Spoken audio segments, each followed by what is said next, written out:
It wasn't like the shoe just lit the world on fire right away. After probably the second or third season, it seemed like all the stars aligned, and the shoe took off. And it was like, holy shit.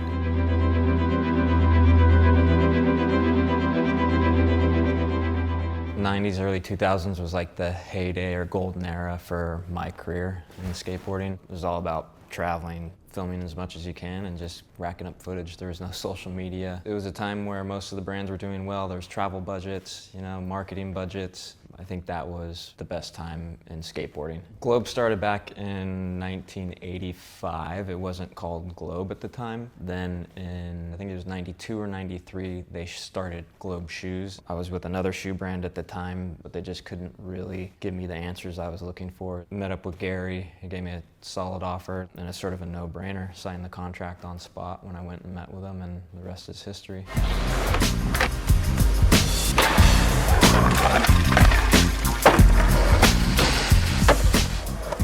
Started with the first CT Pro, which was the first shoe that I did, and then obviously to the CT4 is the fourth model. The CT4 wasn't anything that was like brand new to me, right? It was a derivative of the CT3. I was involved in the whole process. I always wanted to work with the designers as much as I can, almost to the point of being a pain in the ass. The CT4 at the time aligned with what was going on in the market. Obviously it was more in the tech phase of skate shoes. So for Globe it was great because they were all about technology and pushing shoes forward. When I was developing the CT4, it was just when I started filming for Opinion. That came out in 2001, and that's right around when the shoe was just already like on fire.